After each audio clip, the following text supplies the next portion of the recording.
Continuamos con el título séptimo, dedicado a la disciplina territorial y urbanística. A los que hemos estudiado Derecho, que somos juristas y nos gusta el Derecho, bueno, en la inspección hay equipos multidisciplinares. Ignacio y Fernando son arquitectos, Nicanor y yo estudiamos Derecho.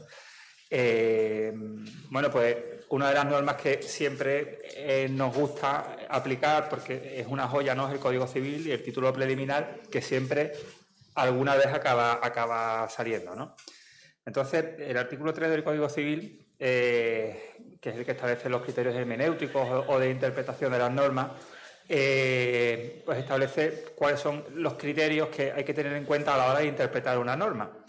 Y yo creo que son bastante interesantes a la hora que los veamos, porque nos van a servir bastante a la hora de interpretar las reglas y las principales innovaciones que se han establecido en la ley en materia de disciplina territorial y urbanística, ¿no? Dice el Código Civil que las normas se interpretarán según el sentido propio de las palabras, por supuesto, la interpretación literal, pero también atendiendo a los antecedentes históricos y legislativos, a la realidad social del tiempo en el que han de ser aplicadas y a su finalidad. Entonces, teniendo en cuenta estos antecedentes históricos y legislativos, yo creo que es bueno que partamos de la base o de la situación en la que nos encontrábamos cuando se ha aprobado la lista, ¿no? Sabéis que en el año 2019 se aprobó el decreto ley 3/2019. Antes se había aprobado el decreto 2/2020 en relación con las edificaciones en el suelo rústico. Y con el diagnóstico que se hizo en relación con el decreto ley 3/2019, pues la inspección hizo una serie de cálculos, unos cálculos aproximativos, pero que nos pueden servir un poquito para situarnos en la realidad social en la que nos encontramos. Y se veía o se apreció que de unas 500.000 edificaciones que existían en el suelo rústico, pues se calculaba que 300.000 podían ser irregulares. Por tanto, surgía la necesidad, porque era una demanda social y porque así también se entendía por el Ejecutivo actual, de dar una solución a todas esas edificaciones irregulares que ya existían, que eran edificaciones irregulares que en su mayor parte pues habían prescrito, ¿no? En relación con las edificaciones no prescritas, pues ahí la solución no podía ser más que el ejercicio de la disciplina urbanística. En relación con las edificaciones prescritas, bueno, pues se estableció o se continuó ahondando en la figura del asimilado fuera de ordenación. Recordemos que el decreto de 2019 es para todo tipo de suelo. Se establecía la figura de los planes especiales de adecuación ambiental y territorial, o se establecían nuevas reglas o más claras en relación con la incorporación de estos asentamientos al planeamiento. Pero al mismo tiempo surgía la necesidad de poner fin a esta situación y sobre todo dotar a la Comunidad Autónoma de Andalucía también de medios para intentar reaccionar, porque el objetivo, esa sostenibilidad social, ambiental, económica que la ley persigue y que se viene persiguiendo desde hace tiempo, pues se veía claramente afectado por el hecho de la existencia de las edificaciones irregulares, sobre todo en el suelo rústico, ¿no? Esto originó una serie de cambios en lo que respecta a la inspección urbanística. Se produjo también una reorganización en muchas provincias. No ocurre en el caso de Huelva, pero esperemos que ocurra dentro de poco, y sobre todo cuando se ponga en funcionamiento el cuerpo de subinspectores que prevé la lista. Hay inspección urbanística, digo que no hay en Huelva, pero probablemente la haya, ¿no? La inspección urbanística desde la provincia de Huelva la venimos ejerciendo desde Sevilla. Pero sí es cierto que en otras provincias, que están más alejadas a lo mejor de Sevilla, como ocurre en Málaga, como ocurre en Almería, como ocurre en Jaén, en otras provincias sí existen ya inspectores de ordenación del territorio en la sede de las delegaciones territoriales. Se produjo una reorganización interna de la inspección, todo ello porque se ha diagnosticado por la inspección que es necesaria una mayor presencia de la inspección de ordenación del territorio y urbanismo autonómica en el territorio, que coexista con las inspecciones que realizan los municipios. Se ha producido otra realidad que también es importante que tengamos en cuenta a la hora de interpretar lo que ocurre, y es que después del COVID-19 pues, se ha apreciado que el fenómeno de las parcelaciones urbanísticas y de la necesidad de residir en el campo y de la demanda de vivienda rústica ha aumentado. Entonces, desgraciadamente, estamos viendo en los últimos tiempos, sobre todo en algunas provincias, el paradigma de ello es Cádiz, un auge de las parcelaciones urbanísticas increíble.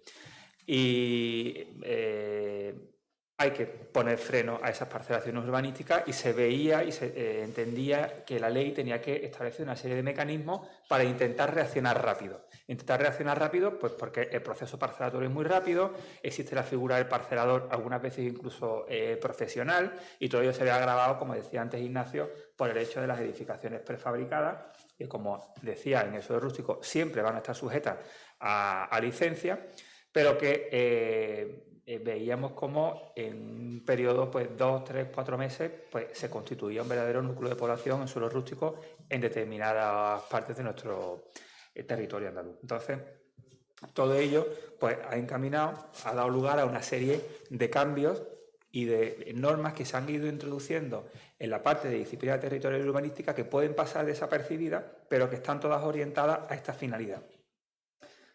¿Qué ocurre? Pues que por lo que respecta a la inspección autonómica, al mismo tiempo teníamos un problema. Y es que hemos estado hasta hace muy poco trabajando, desde el año 2015, con un texto legal, que era de Ordenación Urbanística de Andalucía, que tenía los artículos que se refieren a la competencia autonómica en materia de disciplina anulados. Los artículos 188 y 195 fueron anulados por el Tribunal Constitucional. Luego explicaré los motivos. Veníamos, por tanto, trabajando, aplicando directamente la ley de base de régimen local. Es cierto que la jurisprudencia nos ha ido dando la razón, pero también es cierto que genera una gran cantidad de conflictos, de controversia jurídica y, sobre todo, por el hecho de que nos gustaría, y así veníamos demandándolo también desde la inspección, pues tener un respaldo normativo claro, objetivo, que establezca cuáles son las competencias de la Comunidad Autónoma de Andalucía en materia de disciplina territorial y urbanística, para que en ningún caso pudiese entenderse también que estábamos vulnerando la autonomía local y para que asegurar el buen fin de los procedimientos que veníamos emprendiendo. Otra realidad, el tema de las declaraciones responsables y las comunicaciones previas, desde la directiva europea, las distintas modificaciones legislativas, la ley de procedimientos, el artículo 169 bis de la LOA que se introdujo con el decreto 2020, pues existe otra realidad, y es que hay determinadas actuaciones que se ejecutan sin licencia y también pues había que prever de alguna forma cuál iba a ser el control de la legalidad de esas actuaciones, incorporando estos mecanismos de la comunicación previa a la declaración responsable a la legislación urbanística existente. Todo ello pues ha dado lugar a que se introduzcan en la ley una serie de cambios que van a dar lugar al marco que vamos a establecer ahora en relación con la disciplina territorial y urbanística. Decir que, por supuesto, la LOA venía funcionando desde el año 2002. Desde mi punto de vista, el criterio o la falta de aplicación de la LOA no era tanto por la regulación normativa que existía, sino porque es una norma que en determinadas ocasiones pues, es difícil de cumplir, sobre todo por las entidades locales. Eso nosotros también lo entendemos. Y al mismo tiempo pues, existían determinadas lagunas jurídicas que hemos intentado pues de alguna forma cubrir con la Ley de Impulso para la Sostenibilidad del Territorio de Andalucía. Con este marco vamos a entrar en cuál es la regulación que se establece. Voy a intentar ser didáctico, porque es cierto que cuando empezamos a hablar de competencias de una forma muy genérica, del interés supralocal, etcétera, etcétera, nos podemos perder. Voy a intentar ser claro, pero yo creo que con este punto de partida vamos a entender muchas de las novedades que se han introducido en la lista. El título séptimo de la lista pues, tiene 4 capítulos y, como decía antes Ignacio, sí, generalmente hemos distinguido la disciplina urbanística como una disciplina que comprendía tanto la disciplina preventiva que tiene lugar con todos esos medios de intervención que se establecen y de control por los ayuntamientos con anterioridad a la ejecución de la actuación o ahora también con las declaraciones responsables, ¿no? Y las comunicaciones previas. Pero aquí nos estamos refiriendo a la disciplina represiva.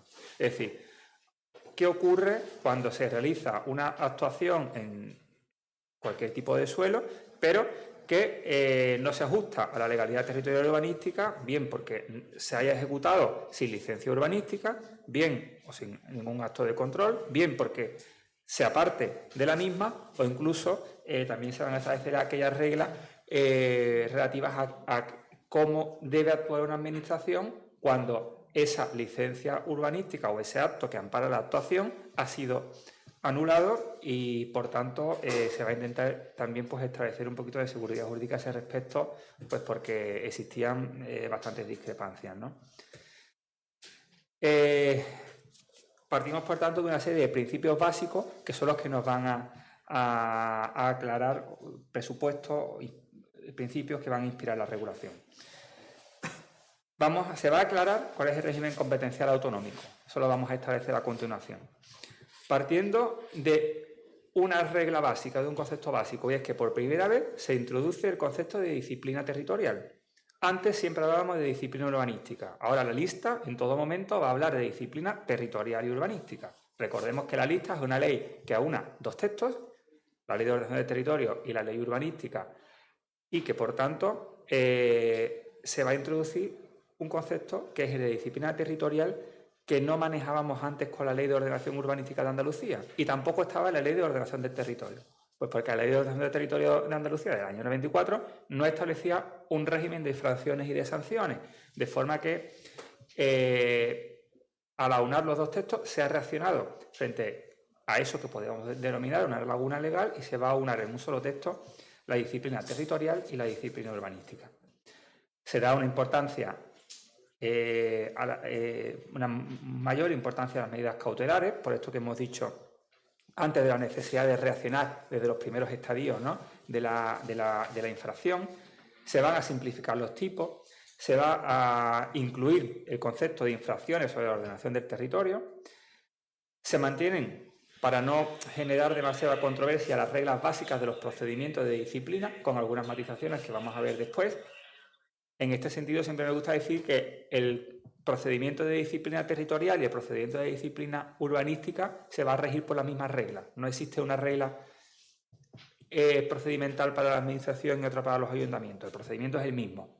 Se va a proceder a un refuerzo de la inspección autonómica mediante la creación de un cuerpo de subinspectores, la disposición adicional sexta, cuerpo de inspectores que se tiene todavía que poner en marcha y que tendrá por finalidad pues, auxiliar, ¿no?, a la inspección de ordenación del territorio y urbanismo en las labores que venimos realizando, ¿no? Sabéis que los procedimientos en materia de disciplina a veces son muy complejos, sobre todo cuando existe procedimiento de disciplina territorial, se me viene siempre a la mente las parcelaciones urbanísticas en las que hay una multitud de interesados.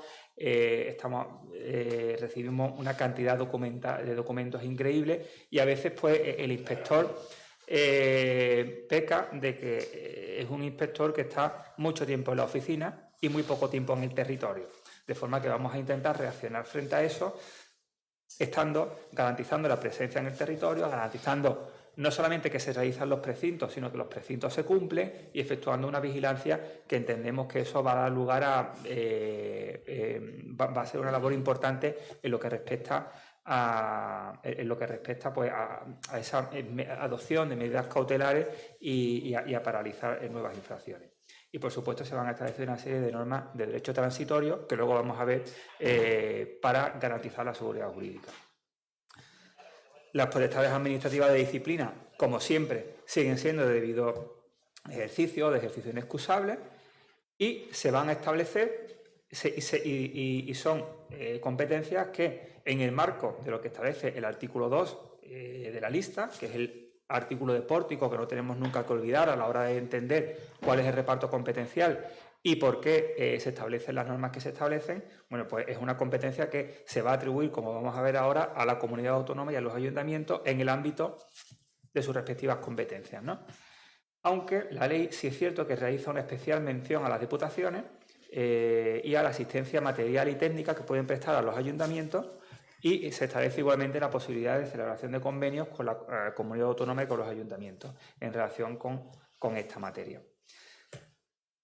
El ámbito competencial de la ley pues aparece definido en los artículos 158 y 171. El 158 en relación con el tradicional procedimiento de protección de la legalidad territorial, que ahora se llama de restablecimiento, y el 171 en relación con el procedimiento sancionador. Y como digo, teniendo siempre en cuenta que se establece el concepto de disciplina territorial y que la comunidad autónoma va a tener sus competencias propias, a diferencia de lo que ocurría antes con la Ley de Ordenación Urbanística de Andalucía, que establecía un sistema de sustitución de la entidad local. Se van a establecer ahora una serie de supuestos en los que la comunidad autónoma, ya sea en materia de protección de la legalidad, ya sea en materia sancionadora, va a poder intervenir directamente. Se suplen los vacíos que había dejado la sentencia del Tribunal Constitucional del año 2015, anulando la Ley de Ordenación Urbanística de Andalucía y los artículos que establecían la competencia autonómica. Y se va a establecer, como digo, el ejercicio de competencia directa ante determinadas actuaciones que une a la ordenación territorial, pero siempre con respeto al principio de autonomía local, ¿vale? Eso lo vamos a ver ahora porque en ningún caso se van a soslayar a las entidades locales ningún tipo de competencia por lo que respecta a la disciplina urbanística y se les va a dotar de medios a las entidades locales y de herramientas jurídicas para poder reaccionar frente a las infracciones urbanísticas que se desarrollen en su territorio, ¿no? El régimen competencial básico, por lo que respecta al tradicional procedimiento de protección de la legalidad urbanística, es este. Si lo vemos aquí nos puede parecer un poquito complejo, ¿no? Pero la regla básica es, como decía, el artículo 2. El artículo 2 de la ley, que es el que se refiere a las competencias de las administraciones públicas, define la competencia autonómica, ¿de acuerdo? La competencia de la Junta de Andalucía de la siguiente forma. Dice, la comunidad autónoma ostenta competencia exclusiva en materia de ordenación del territorio, conforme a lo que dispone el Estatuto de Autonomía, sabéis, en el artículo 56. Esta es una competencia exclusiva. Esta competencia comprende ordenación, ejecución y, por lo que nos corresponde aquí, y disciplina, ¿de acuerdo? ¿Sobre qué? Pues sobre aquellas actuaciones, uso y asentamientos existentes o futuros cuya incidencia trascienda el ámbito municipal, ¿de acuerdo? Todas aquellas actuaciones que trasciendan, cuya incidencia trascienda el ámbito municipal, van a ser de competencia directa de la Comunidad Autónoma de Andalucía. Esto, en ningún caso, implica que se soslayen, como decía, las competencias de los municipios. Los municipios van a tener competencia, por supuesto también directa, para el restablecimiento de la legalidad ante actuaciones que vulneran la ordenación urbanística. ¿Qué queremos decir con esto? Pues que una misma actuación generalmente va a afectar al bien jurídico, ordenación de territorio y al urbanismo. Ordenación de territorio y urbanismo son dos conceptos que están interrelacionados, de forma que la ley habilita a que las dos administraciones en pie de igualdad puedan, ante determinadas actuaciones, ejercer sus competencias. Es decir, estamos ante una actuación que únicamente vulnera la ordenación urbanística, competencia única, exclusiva del ayuntamiento. Que vulnera la ordenación territorial, competencia de la Junta de Andalucía, y en pie de igualdad, competencia del ayuntamiento, en cuanto que esa vulneración de la ordenación territorial va a implicar una vulneración de la ordenación urbanística. ¿De acuerdo? ¿Cuándo se entiende que la actuación vulnera la ordenación territorial y que trasciende del ámbito supramunicipal? Pues por lo que del ámbito municipal, pues por lo que respecta al artículo 158, lo tenemos aquí. Cuando se trata de actuaciones que se afecten a suelos de especial protección, suelos rústicos preservados por instrumentos territoriales, sistemas de asentamiento, equipamiento, espacios libres, servicios de carácter supralocal o actuaciones contrarias a los instrumentos de ordenación territorial o de ordenación supramunicipal. En todos estos supuestos, la Comunidad Autónoma de Andalucía va a poder actuar directamente, a diferencia de lo que ocurría antes, sin necesidad de hacer un requerimiento previo al ayuntamiento. Y paralelamente, el ayuntamiento va a poder iniciar un expediente de protección de la legalidad urbanística. El reglamento, no sé si habéis tenido la oportunidad de leerlo, cuando desarrolla este artículo, lo desarrolla teniendo en cuenta, por supuesto, el pleno respeto al ejercicio de competencias municipales, pero también otra serie de principios. Por ejemplo, el principio de coordinación entre administraciones públicas o el principio de eficacia, ¿no?, entre las administraciones públicas. De forma que establece que no tiene sentido, ¿no?, digamos, no tendría sentido que ante una misma actuación las dos administraciones públicas en todos los casos iniciaran un procedimiento de restablecimiento de la legalidad por el mismo objeto, uno territorial y otro urbanística, y dictarán dos resoluciones finalizadoras del procedimiento que además pueden incluso ser contradictorias. De forma que establece un mecanismo de forma que la administración que lo haya iniciado en segundo lugar, pues podrá suspenderlo. Entiendo yo que esta será la regla general, podrá suspenderlo hasta que se resuelva el procedimiento por la otra administración, ¿de acuerdo? Ahí también evitamos que si un procedimiento, por ejemplo, caduca, pues la otra administración pues pueda continuarlo, ¿no? Al mismo tiempo, bueno, pues por previsión de lo que dispone el artículo 60 de la Ley de Base de Régimen Local, se incorpora esta previsión y se establece la posibilidad de sustituir a las entidades locales en los supuestos de inactividad en el ejercicio de sus competencias urbanísticas. Inactividad y posibilidad de sustitución de conformidad con el artículo 60, lo que venimos realizando actualmente, previo requerimiento a la entidad local para que actúe, y en caso de inactividad, pues en el transcurrido un mes, si se acredita esa inactividad, la Comunidad Autónoma de Andalucía puede sustituir a la entidad local.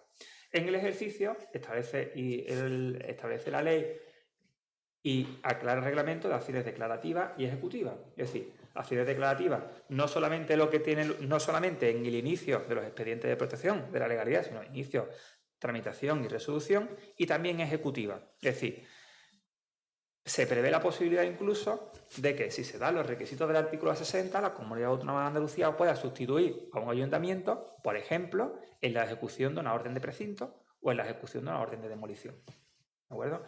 Esto lo establece la ley. Todo ello, por supuesto, condicionado a que los criterios que rigen la actuación inspectora, que de alguna forma modularán todo esto, como ocurre, por ejemplo, con los criterios de programación, de planificación, etcétera, etcétera, ¿no? Ayer, cuando estaba trabajando, vi una entrada de un escrito de un ayuntamiento que nos daba traslado de un acuerdo municipal en el que el ayuntamiento iniciaba un expediente de protección de la legalidad en relación con una actuación. Y me llamó la atención porque generalmente nos comunican esos procedimientos cuando le pedimos información o hacemos el requerimiento. Y me lo había trasladado sin más. Entonces, claro, mi sorpresa fue, dije, bueno, ya se sabe la lista, porque habían iniciado un expediente de protección de la legalidad en relación con una actuación en suelo rústico de especial protección, y nos lo trasladaban para que nosotros también iniciáramos nuestro expediente de protección. Es decir, el ayuntamiento había hecho sus deberes, ¿vale? Ya digo que todo esto tendrá lugar ahora y tendrá que modularse de conformidad con el Plan General de Inspección. El propio reglamento establece que no es obligatorio que las dos administraciones inicien el procedimiento, porque no tendría tampoco sentido someter a un administrado a dos procedimientos, hacer un doble esfuerzo, etcétera, etcétera. Pero sí es bueno que esto se entienda. En estos casos, bueno, pues yo entiendo que esa actuación en concreta, además, no tendríamos nosotros que haber iniciado el expediente de protección de la legalidad o de restablecimiento, que se llama ahora, pues porque no era un caso, ¿no?, que estuviese en nuestro Plan General de Inspección, y así se lo trasladaremos al ayuntamiento. De todas formas, entendemos que todo ello va a dar lugar a mucha casuística. Os animo a que os leáis el reglamento, que ya se establece cómo se van a delimitar esas competencias. Creo que, vamos, el borrador de reglamento, hoy acaba el plazo, ¿no?, para formular alegaciones, de forma que estamos todavía en plazo de cualquier sugerencia. Lo mismo ocurre con el procedimiento sancionador. La competencia sancionadora con carácter general en infracciones urbanísticas, y así se van a definir en la ley una serie de infracciones urbanísticas, corresponde a los ayuntamientos. Pero, ojo, se establece que la Comunidad Autónoma de Andalucía, en pie de igualdad, de forma directa y sin necesidad de requerir el ayuntamiento, tiene competencia para determinadas sanciones, que son infracciones que se definen en la ley como infracciones territoriales. Esto es, infracciones que trascienden del ámbito municipal o cuya magnitud trasciende de los intereses locales, ¿no? Tendremos competencia directa, por tanto, la Comunidad Autónoma de Andalucía cuando se trate de infracciones que comporten vulneración, ya digo, de la ordenación territorial, y así aparecen tipificadas en la ley, creo que es el artículo 161. Falta de título habilitante o acto administrativo que debería haber dictado la comunidad autónoma. Cuando falte, tendremos igualmente competencia directa, y también por lo que respecta ya al ejercicio de las funciones propias de la inspección, cuando se produzca obstrucción a la labor de la inspección autonómica, como puede ocurrir, por ejemplo, en aquellos supuestos en los que no nos permiten la entrada en un determinado bien, una determinada parcela, o injustificadamente pues no nos remiten información que le estamos solicitando. De conformidad con lo dispone el artículo 60 de la Ley de Base de Régimen Local, se establece la posibilidad igualmente de sustituir al ayuntamiento en el ejercicio de sus competencias y, previo requerimiento, en caso de inactividad, cuando se trate de, pues podemos sustituir al ayuntamiento en el ejercicio de sus competencias sancionadoras por infracciones urbanísticas, ¿vale? Pasamos a las principales reglas de los procedimientos, centrándome simplemente en las novedades, ¿no? Creo que tenía... Bueno, no tengo mucho tiempo, pero... el programa dice que tengo hasta la 1, pero no es así, ¿eh? Creo que tengo hasta las 12:20, 12:25. Por mí, sin inconveniente. Bueno. ¿Cuáles son las principales novedades, ¿no?, en el procedimiento de restablecimiento de la legalidad? Para todos aquellos, sobre todo técnicos municipales, ¿no?, que estéis tramitando expedientes. El procedimiento de restablecimiento de la legalidad, a mí todavía se me viene a la cabeza la palabra plus. Ahora se denomina de otra forma, aunque la naturaleza es exactamente la misma. Pues se ha intentado en la lista simplificar los preceptos, establecer un marco normativo un poquito más claro y más sencillo que el que establecía la LOGUA, que desde nuestro punto de vista no era del todo claro o sencillo, aunque sí es cierto que el reglamento de disciplina lo mejoró bastante. Y se establece además un procedimiento específico para el restablecimiento de la legalidad ante actuaciones que no necesitan título habilitante, en consonancia con lo que ya establecía el decreto de 2020. Este procedimiento se establece en el artículo, creo que es 393 o 394 del reglamento, y será un procedimiento que principalmente pues aplique en las entidades locales, porque es cierto que en nuestros procedimientos generalmente actuamos frente a actuaciones que requieren licencia, ¿no? Hay importantes novedades que se entienden si tenemos en cuenta ese marco previo que hemos establecido antes, ¿no? Los informes técnicos y jurídicos, a diferencia de lo que ocurría antes, ya no es obligatorio que se emitan con carácter previo al inicio del procedimiento. Se pueden emitir con carácter previo al inicio del procedimiento o también durante su tramitación. Esto es una enmienda que se hizo en vía parlamentaria y que se aceptó porque y que tiene una finalidad que es bastante evidente y que va a simplificar mucho los expedientes, ¿no? Sabemos que si la ley lo que quiere es una reacción rápida, una reacción pronta, que se adopte rápidamente la orden de suspensión o incluso las órdenes de precinto, la retirada de maquinaria, etcétera, etcétera. Esto se puede hacer como una medida cautelarísima, pero que está sujeta a un plazo perentorio, y luego había que dictar el acuerdo de inicio, pero lo que va a posibilitar la ley es que se dicten acuerdos de inicio y con posterioridad se elaboren esos informes técnicos y jurídicos. Acuerdo de inicio que ordena la suspensión de las obras, motivadamente se le notifica a la persona infractora, y con posterioridad, pues ya los técnicos municipales y la inspección autonómica emite, no puedo decir tranquilamente, sino porque hay un plazo de caducidad del procedimiento de 1 año, pero puede emitir los informes técnicos y jurídicos con posterioridad. Obviamente, esos informes técnicos y jurídicos y el resultado de los mismos habrá que darle traslado al interesado para que efectúe las alegaciones oportunas, el correspondiente trámite de audiencia, etcétera, pero va a posibilitar que se adelante el inicio de los expedientes. Se establece por seguridad jurídica, porque estaba dando lugar a algunas discrepancias y a muchas dudas, ¿no? Se determina claramente que el plazo para ejecutar las resoluciones de restablecimiento es de 5 años, en consonancia con lo que dispone el artículo 1964 del Código Civil, sin perjuicio, por supuesto, de todas las causas que pueden interrumpir esa prescripción, ¿de acuerdo? Antes sabéis que el plazo era de 15 años, pero se produjo una modificación y actualmente es de 5. La ley prevé las causas de imposibilidad legal o material de ejecutar las resoluciones, ¿de acuerdo? Sabéis que la imposibilidad legal tiene lugar siempre que haya un cambio legislativo, una innovación del planeamiento, etcétera, que haga legal o que permita la ejecución de lo que se ha declarado ilegal, la resolución finalizadora del procedimiento, con lo cual, por aplicación del principio de proporcionalidad, pues no tiene sentido ordenar la demolición de algo que actualmente se podría autorizar. Y también por los supuestos de imposibilidad material, y además ahí la ley aclara que esa imposibilidad material, pues bueno, no se tendrán en cuenta meras dificultades técnicas, ¿no? En este caso, pues me imagino que podemos decir, bueno, no se demuele el algarrobico, pues porque es muy difícil. Estamos hablando de otra cosa, ¿no? Entre la imposibilidad material. Ni tampoco, pues, en los supuestos en los que existan terceros accidentes de buena fe, que ya sabéis que por aplicación del principio de buena fe registral y tal, está para otro caso, ¿no?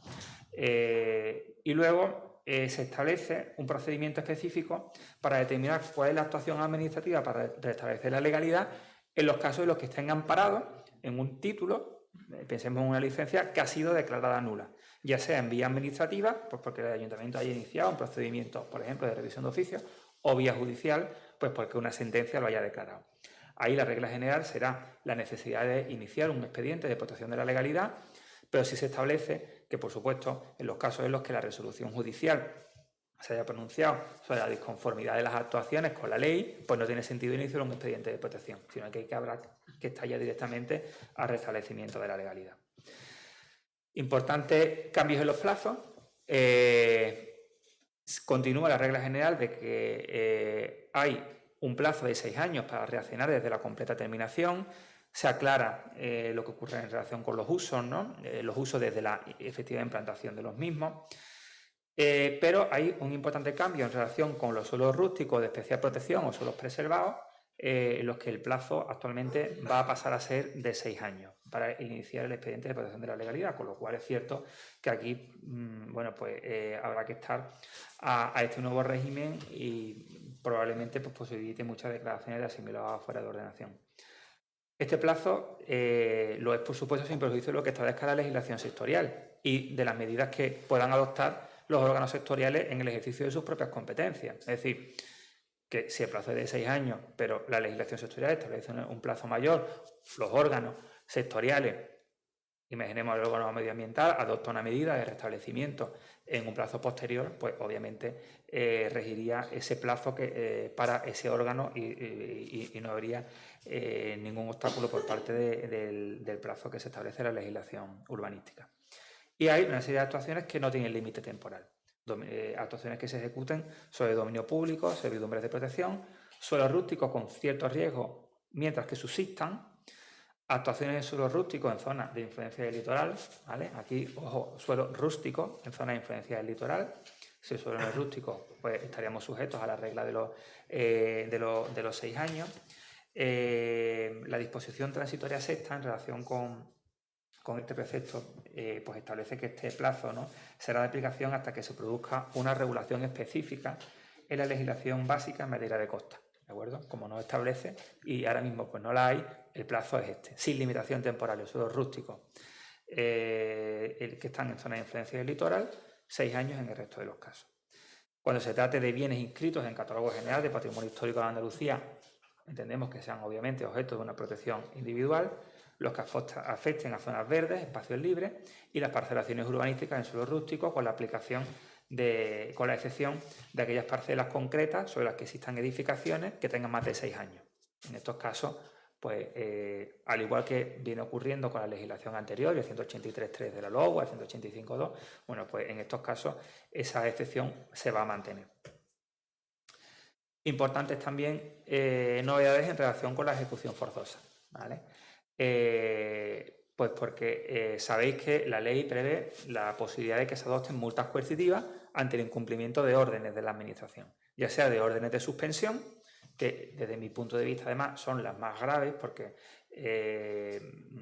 estamos viendo además en el litoral, sobre todo en muchos municipios, que esas órdenes de suspensión se incumplen pues porque sale bastante más rentable, ¿no?, incumplir esa orden de suspensión y muchas veces incluso nos hemos encontrado casos, ¿no? Que edificaciones que están precintadas, hemos ido a hacer una visita de inspección y las tienen alquiladas, ¿no? En el litoral a terceras personas que no tenían tampoco ni idea de que esa edificación era ilegal y que estaba siendo precintada. Entonces, en estos casos se van a mantener, por lo que respecta a las multas por incumplimiento de las órdenes de paralización, se va a mantener el valor de referencia para la imposición de las multas, ¿vale? Que es el 10% del valor de las obras por periodo mínimo de 10 días, ¿vale? Sí es cierto que se establece un límite de 600 y 5.000 euros. Y la importante novedad es en relación con las multas coercitivas por incumplimiento de las resoluciones que ordenan las medidas de adecuación o de reposición. Ojo que aquí cambia el valor de referencia, ¿vale? El valor de referencia ya no es el valor de las obras ejecutadas, sino el valor de las obras de reposición. Aquí esto se ha cambiado pues porque hemos visto legislación comparada y también atendiendo un poquito a la finalidad de la norma, pues hemos visto que podía ser incluso un poco desproporcionado, ¿no? Si nos imaginamos, por ejemplo, en una edificación sobre la que pesa una orden de reposición, cuyo valor, como ocurría antes, el valor de referencia era el valor de las obras, ¿no? Que se podía estimar o cuyo valor estimado podían ser 400.000 euros, se podían poner hasta 12 multas coercitivas por valor de 40.000 euros. Con lo cual, ocurría pues que si se interponían esas 12 multas coercitivas, esa edificación de valorada en 400.000 euros, estábamos instando la ejecución y las órdenes de demolición hasta 480.000 euros. Con lo cual, cuando, por ejemplo, el valor de reposición, imaginémonos, pues podían ser 50 o 60.000 euros. Se ha cambiado el valor de referencia y ahora esas 12 multas coercitivas, el valor de referencia será el valor de reposición. ¿De acuerdo? Voy acabando, pero en potestad sancionadora la principal novedad que se establece es la distinción entre infracciones urbanísticas e infracciones sobre la ordenación del territorio, ¿vale? Si cogemos el artículo 161 de la lista, que es el que define cuáles son las infracciones urbanísticas, las infracciones sobre la ordenación del territorio, tenemos que tener en cuenta, porque esto sí es muy importante a la hora de que podamos interiorizar, ¿no? El espíritu de la norma, que las infracciones territoriales no son infracciones que se definan por su especial gravedad, ¿de acuerdo? Esto fue uno de los motivos que tumbaron las anteriores leyes, los anteriores artículos 188 y 195 de la lista. Las infracciones sobre la ordenación del territorio no tienen por qué ser infracciones que revisten una mayor gravedad. Son infracciones que afectan al bien jurídico ordenación del territorio y que trascienden del ámbito municipal.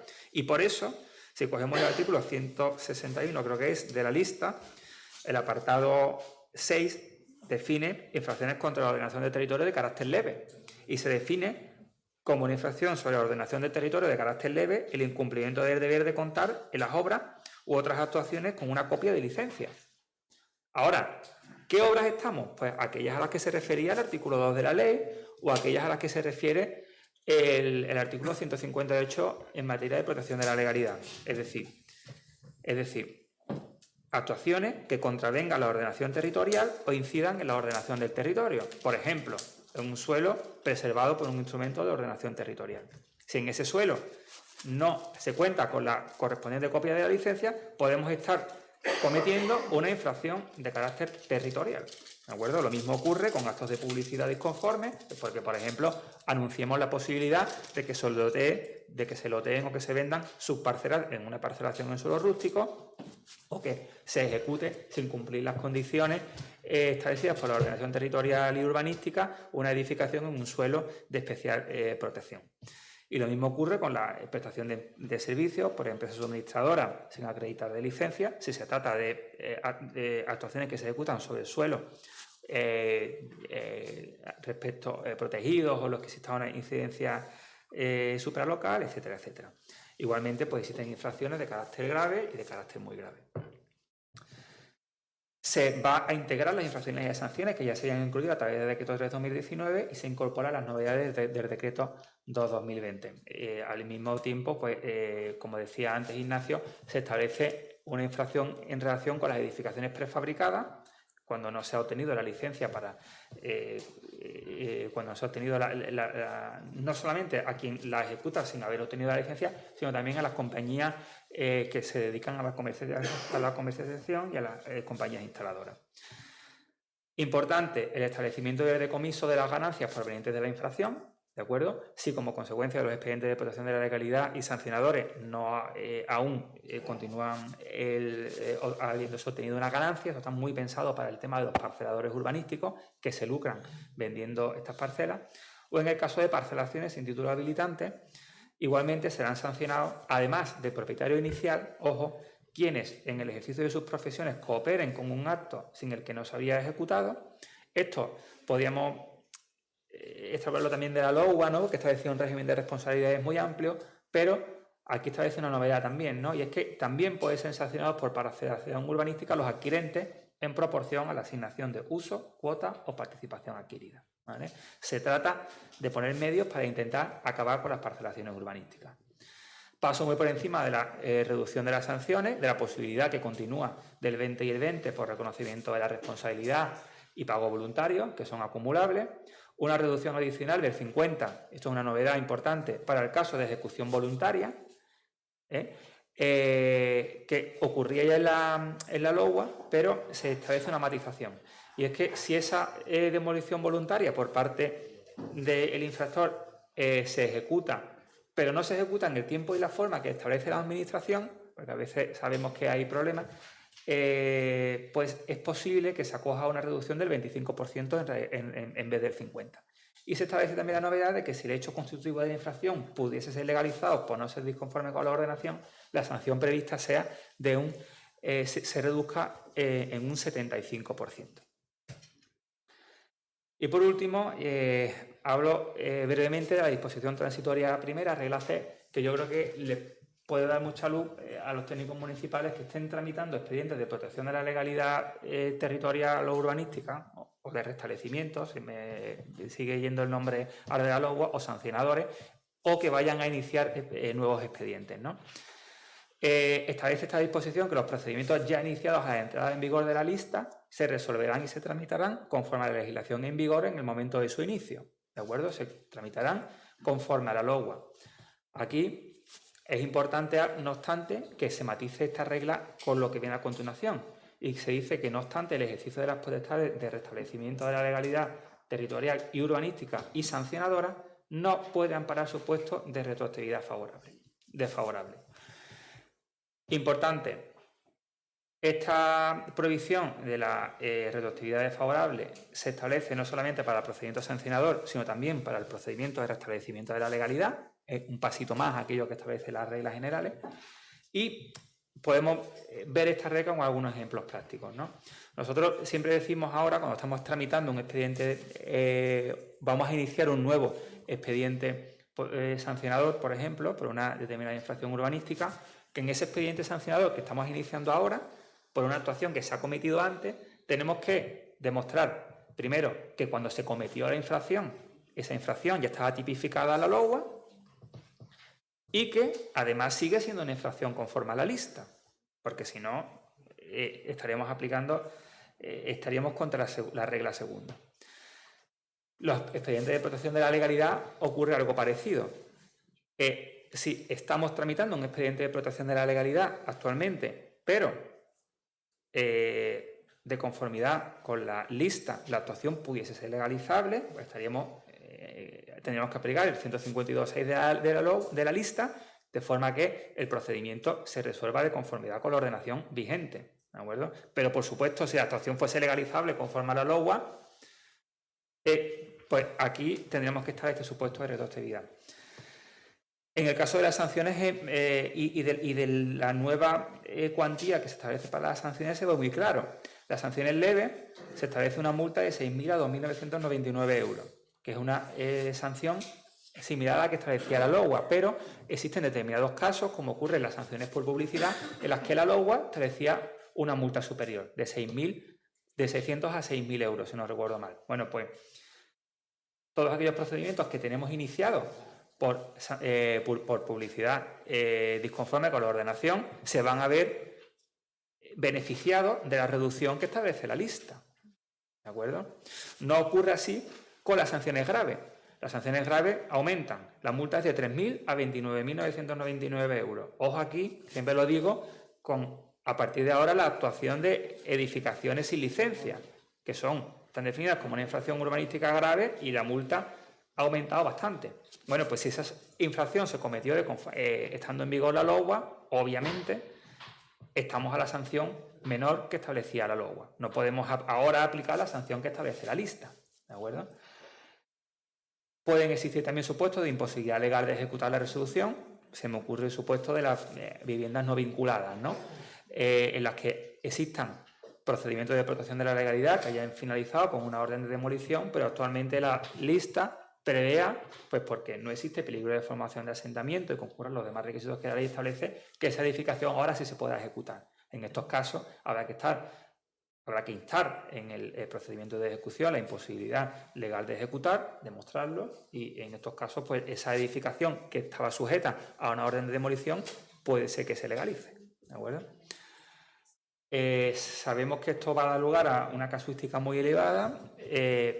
Estamos dentro de nuestras posibilidades pues dispuestos a aclarar todas las dudas que vayan surgiendo, porque a nosotros mismos, que ya estamos aplicando la ley, nos van apareciendo muchas, ¿no? Estamos recibiendo una avalancha increíble de preguntas. Si nos hacéis la consulta, os pedimos comprensión a la hora de...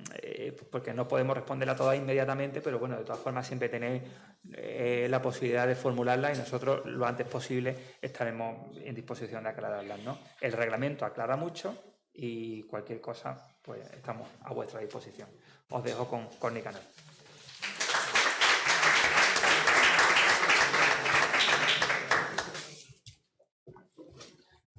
Disculpa, aprovecho para comentaros que como nos estáis haciendo muchas preguntas, algunas que son interesantes y que os estamos respondiendo, si alguna de esas preguntas que os hemos respondido hablando con vosotros y tal, entendéis que puede ser interesante para que la oigan el resto de compañeros, no tendríamos tampoco inconveniente en luego repetirlas, ¿vale?